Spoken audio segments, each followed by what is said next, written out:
Hello, everybody, and welcome. I'm your host, Asherah Allen, and today I am joined by Ami Ji. Am I saying it correctly? Ami, Ami Ji, Ami, Ami. Ami Ji.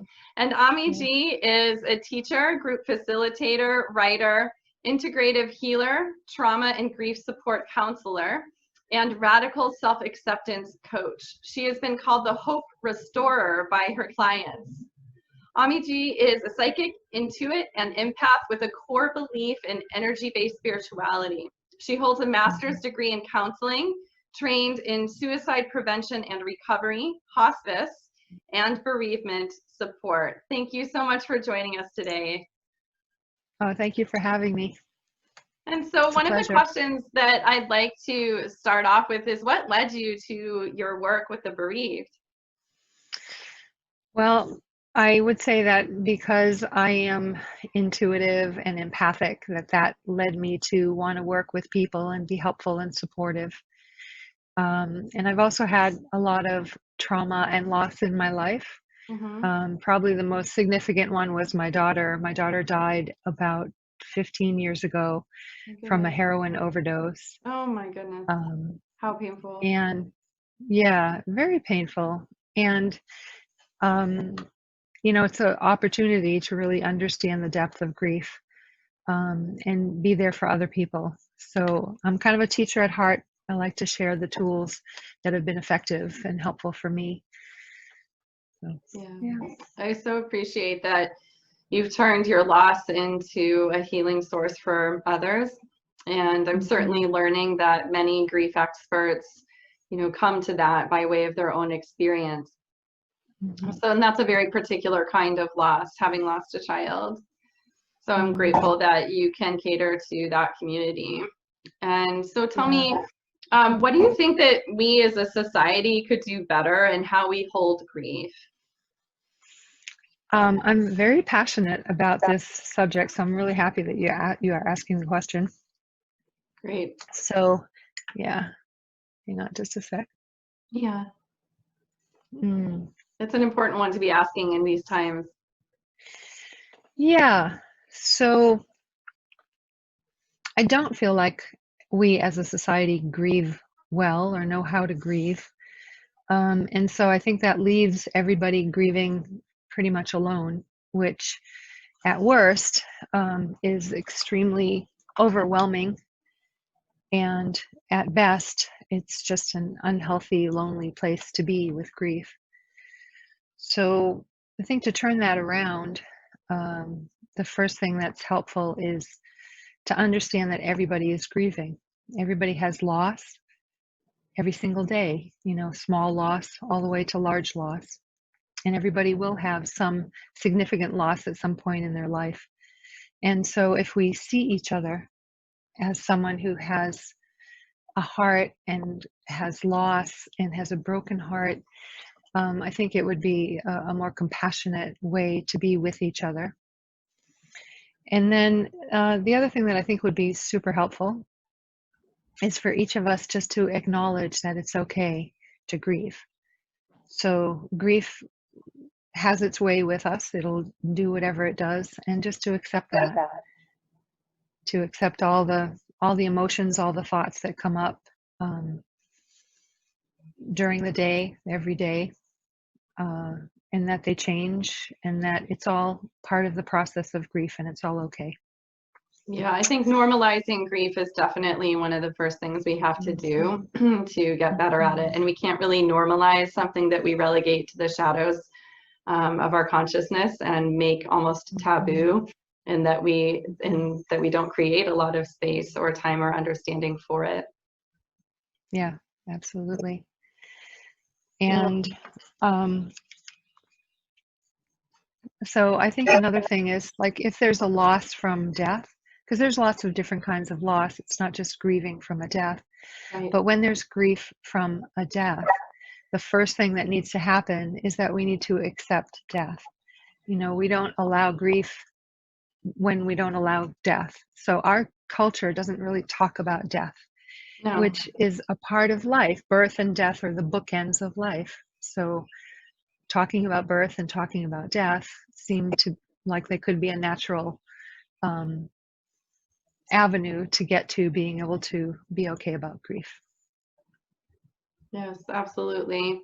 And I think that in kind of encapsulating the whole human experience and not just disavowing a whole nother half of it, by bringing those conversations into our day-to-day dialogue, we also prepare ourselves and our families better for it. I think many of us have stories of a loved one who did not really prepare their family or themselves for their own death, and then we can't carry out their wishes because we don't even know what they are.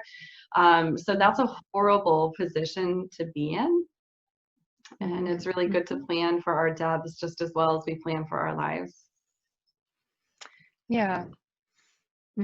That's a really good point. Yeah, and so tell me about tools that individuals can use within the context of the society. You know, if we can make it better in society by normalizing it, having more conversations about it, creating space for it, allowing all the emotions for it, what can we do as individuals along our grieving process? Do you have tools, techniques, tips that you could share now? Absolutely. Yeah, I wrote down kind of a list, and I'm going to just remind myself so I don't get stuck or ramble. So yeah, my first tool is to just be gentle with yourself, to implant a voice in your head. It could be, you know, as a coach, I ask people to implant my voice if they haven't got another one. Or it could be someone you trust and love. Just implant a voice in your head that says, reminds us, be gentle with yourself, you're grieving. And Very then good. second, and then second is to know that you're not alone, that everybody is grieving, everybody will grieve, and to look for people who you could relate to.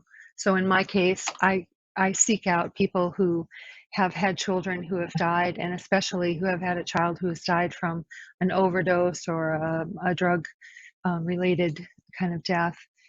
And it's just really helpful to have common language and common thoughts and feelings that we can share with each other.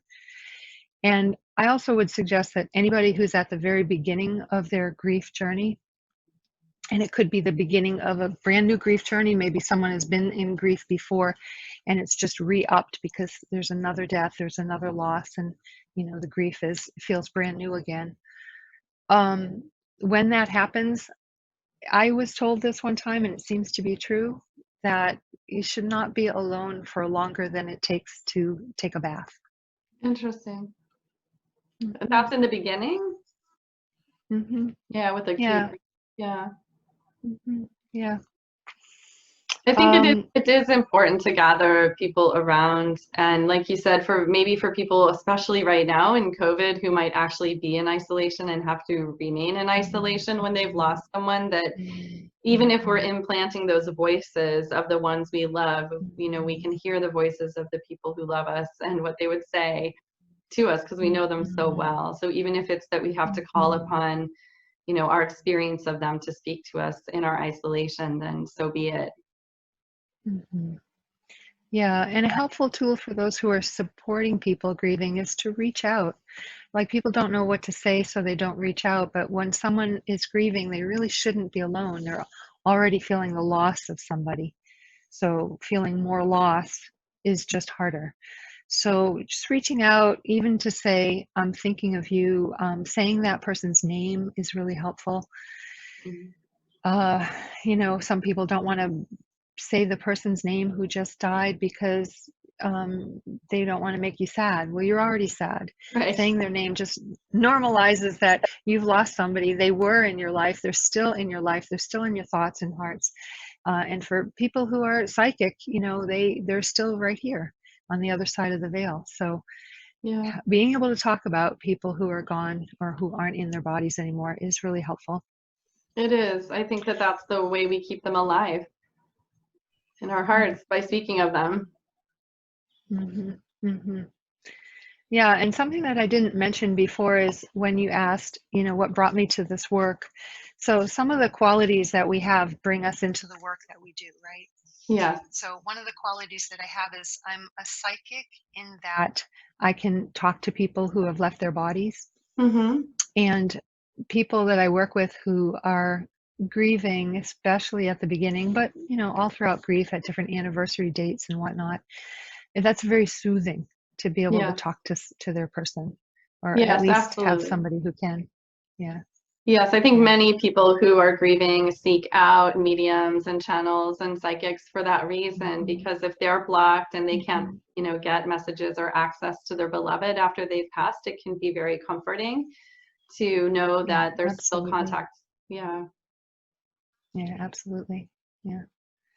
And another tool is kind of a psychosynthesis. I'm involved with psychosynthesis, which is a psychological framework that I just absolutely think is so effective.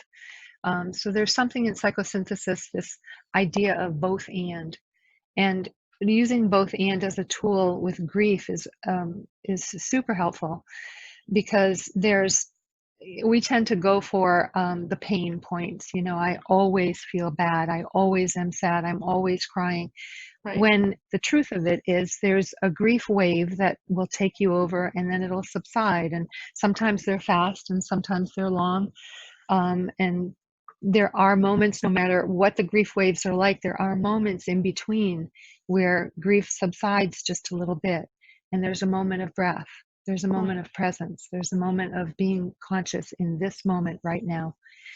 And, taking those moments in along with the pain point, bringing both of them together, having that both and kind of way of thinking, like, yes, grief is powerfully painful and it opened my heart, and now I feel even more love. I feel even more connected to this person than maybe I did when they were here.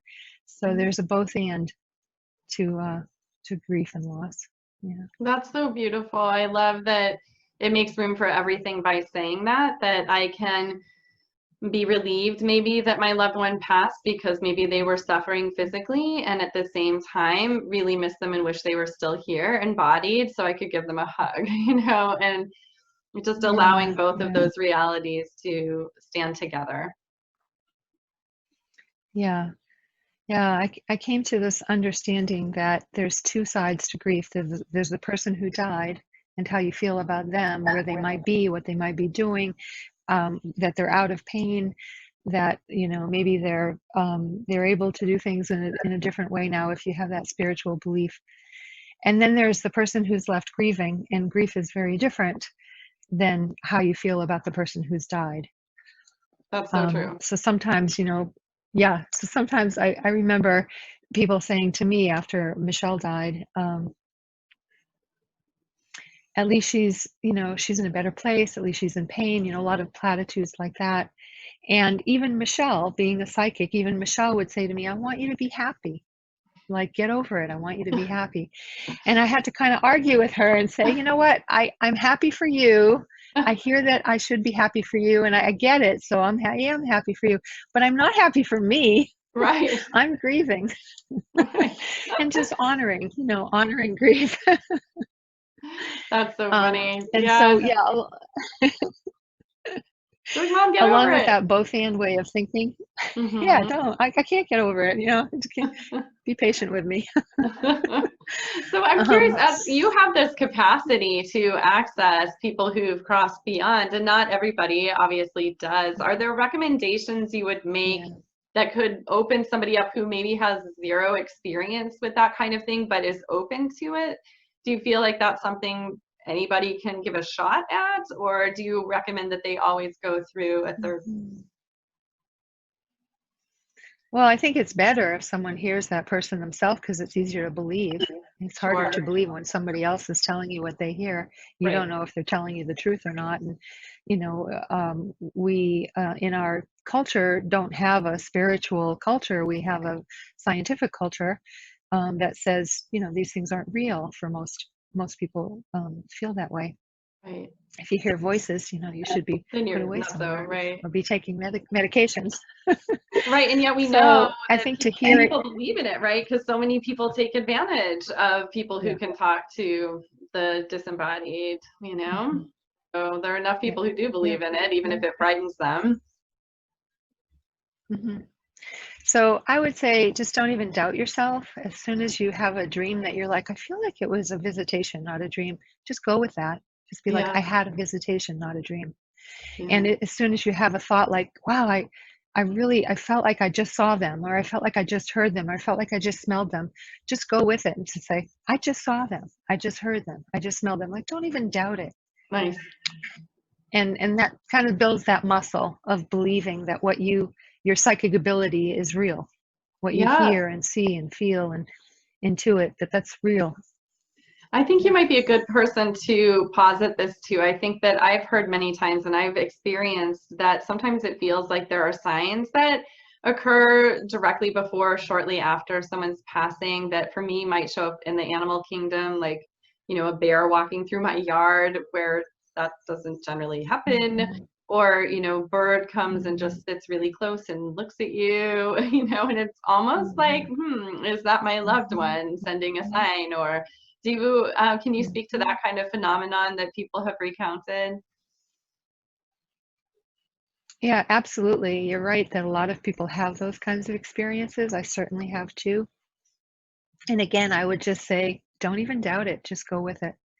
If Hmm. you wonder, wow, I wonder if, just go with it. Like, wow, Michelle was just in an ant walking toward me. Wow, there are a lot of butterflies around me right now, and butterflies are said to be transformation, animals of transformation. And so, yeah, that's a sign that Michelle is talking to me or letting you know that she's here.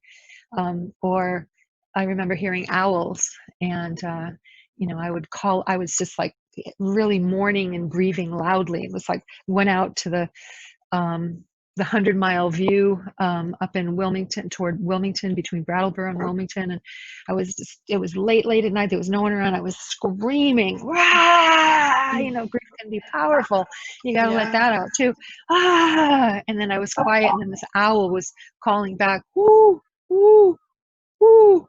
And I just knew that it was a sign. So I just went with that. Yeah. I have a friend who, her son and her ex-husband both died in the same period of time. Her son also from an overdose, and she hummingbirds. When those two hummingbirds come around her, she knows that it's Nick and John. Mm. So yeah, just don't even doubt it. Just Yeah, yes, just go with it. I wouldn't walk up to a bear a wolf, or somebody who came into your yard, an animal who comes into your yard, and be like, "Are you them?" I wouldn't put my face in their face, but I would just kind of go with what the gift is that's being given right then, that you Yeah, feel and intuit to be true. absolutely. Yeah, I think that what you're naming that I've heard sort of continuously in consulting with experts about grief is validation, right? That we just Hmm. validate our own experience and we validate Hmm. other people's experiences of grief. Hmm. Whatever is happening. Hmm. Hmm. Yeah. Yeah, and this isn't so much of a tool, but I'll just say this, just, the validation and whatever's happening is happening, that some people have an idea of grief that, um, Elizabeth Kubler-Ross did a lot of death and dying studying and came up with these stages of grief. And somehow she didn't mean it this way, but somehow that was transferred into thinking about grief as linear. Like, okay, if I believe that the death happened, then I'm getting through denial. If I just cry, I've gotten through being sad. If I get through anger, I'm going to get through anger. I'm going to get to acceptance, and then grief is going to be done. And we, Doesn't those work of like us who that. grieve, it never works that way. It just doesn't work that way. What Elizabeth Kubler-Ross was trying to say is that there's more like a circular motion to grief, and that, maybe at the beginning there's one or two emotions that rise to the top, and that's all we feel. And then eventually there's more emotions that come in, and they start kind of being mixed in and coming and rising and falling. So sometimes there's more sadness, sometimes there's more anger, sometimes there's more acceptance. And maybe after a period of time, we're going to go from feeling mostly these feelings at the beginning to mostly acceptance, but the other feelings are still going to be coming up and around and coming out at different times. So grief Yeah. its own weather pattern. Yeah, that's a great way of stating it, and that it is. It's like a weather pattern, and there's just about that much that we can do about it, right? It's Mhm, mhm, everyone who's grieved before knows that we have pretty much zero control of when a wave of grief is going to hit us, and it doesn't really care when it is upon us. It doesn't know the difference between our business meeting and when we're in the car alone. It's just that it happens when it happens. So it's good mhm, to understand that we really can't control those cycles, but we just have to be in them. mhm. Yeah, and I remember this one moment of realization that it was my one of my first times walking in downtown Brattleboro. Like I was in my house a lot at the beginning, right after Michelle died. I just didn't want to go out. I didn't want to be around people. And people were coming to my house. I was around people, but I didn't want to be in public where people were having a normal life. Right. And when I first started going out into the world at large, I remember that grief wave, that feeling of some impending doom was coming up, and I knew I was going to start crying. And I had to find a safe place to cry because I couldn't cry in public. And and then once I found like a little alley that I tucked myself into, and I just started bawling, then it was Oh, done. And I realized it was like you can't hold it back. It's yeah, just going to happen. It's going to be fairly brief. It's going to be like New England weather. It's going to change and come and go and flow. yeah. And just let it happen. Yeah, let it happen.